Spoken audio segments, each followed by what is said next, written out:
Γεια σας και καλώς ήρθατε στο κανάλι μου.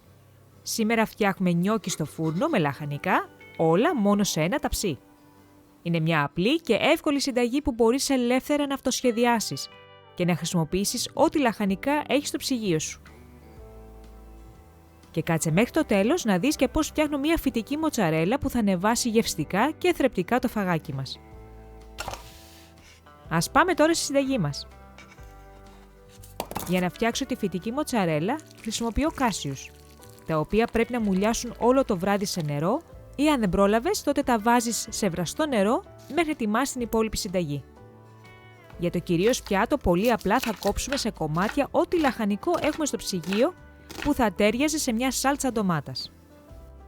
Εγώ για σήμερα δηλαδή χρησιμοποίησα ένα κρεμμύδι που το έκοψα στη μέση και μετά σε ροδέλες, αλλά μπορείς να το κόψεις και στα 4 άμα θες. Κολοκύθι που το έκοψα σε χοντρά κομμάτια και ένα πράσο που το χάραξα κάθετα στη μέση και μετά έκοψα σε λεπτές ροδέλες. Όλα αυτά τα λαχανικά τα βάζει να πυρέξει βαθύ ταψί και σε αυτά θα προσθέσεις και λίγα ντοματίνια ή μπορείς να κόψεις και ντομάτες στα 4. Και τα νιόκι πατάτας ή ό,τι άλλη γεύση μπορείς να βρεις. Τα συγκεκριμένα είναι φυσικά χωρίς γαλακτοκομικά. Για να εμπλουτίσω τη συνταγή και με λίγη ακόμα πρωτεΐνη, πρόσθεσα λίγα ρεβίθια βρασμένα, εναλλακτικά εσύ μπορείς να βάλεις και ό,τι άλλο όσπριο έχεις έτοιμο. Ρίχνεις και μια συσκευασία ντομάτα κονκασέ και προσθέτεις και τα μπαχαρικά ένα-ένα. Βάζεις ρίγανη, αλάτι και πιπέρι, μαγειρική σόδα για να ισορροπήσει την οξύτητα από την ντομάτα στην κονσέρβα, ελαιόλαδο και λίγο μπούκοβο, αν αντέχεις τα καυτερά όπως εμείς. Λόγω των παιδιών χρησιμοποιώ όσο λιγότερο μπορώ, τόσο ώστε να κάνει αυτό το κλικ στη γεύση. Εσύ φυσικά μπορείς να μην βάλεις και καθόλου ή μπορείς να βάλεις και λίγο παραπάνω. Ανακατεύω ώστε η σάλτσα να πάει σε όλα τα υλικά στο ταψί και επειδή εμένα μου φάνηκε λίγο στεγνό, πρόσθεσα και λίγο νερό. Αφού γέμισα την κονσέρβα ντομάτες για να την ξεπλύνω από ό,τι υπολείμματα σάλτσας είχε. Στο τέλος ψιλοκόβω και λίγο φρέσκο βασιλικό και τον ρίχνω πάνω στο ταψί. Ανακατεύω ακόμα μια φορά και βάζω στον φούρνο στους 180 βαθμούς Κελσίου στον αέρα για περίπου 30 λεπτά. Μέχρι να μαλακώσουν τα λαχανικά και να βράσει η σάλτσα μας.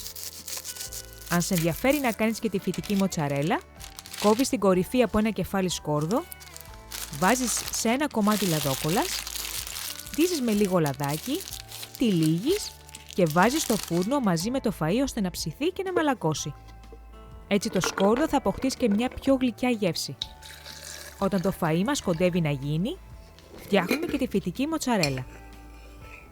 Σε ένα μπλέντερ προσθέτουμε τα μουλιασμένα κάσιους, αφού αδειάσουμε το νερό, λίγο φρέσκο νερό, διατροφική μαγιά φυσικά για την τυρένια γεύση, corn flour ή νησεστέ, λίγο αλάτι, ελαιόλαδο, χυμό λεμονιού, κρεμμύδι σε σκόνη και το ψημένο σκόρδο από τον φούρνο. Τα μπλεντάρουμε μέχρι να διαλυθούν τα κάσιους και να γίνουν όλα μαζί μια κρέμα και ρίχνουμε σε ένα κατσαρολάκι. Αφήνουμε να ζεσταθεί σε μέτρια φωτιά και αρχικά ανακατεύουμε ελαφρά, αλλά μόλις αρχίζει να πίζει κάνουμε πιο γρήγορες κινήσεις για να μην μας καεί ο πάτος. Το φυτικό τυρί είναι έτοιμο μόλις δεις αυτή την παχιά σύσταση.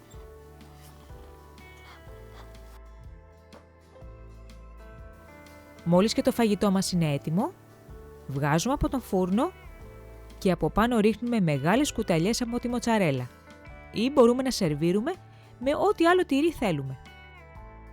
Άλλη μια φυτική συνταγή έφτασε στο τέλος της. Πρέπει οπωσδήποτε να τη φτιάξετε και να μου πείτε στα σχόλια τις εντυπώσεις σας. Και για να με βοηθήσετε να συνεχίσω, μην ξεχάσετε να κάνετε εγγραφή στο κανάλι μου και να μοιραστείτε τη συνταγή αυτή με τους φίλους σας. Μέχρι την επόμενη φορά να περνάτε καλά!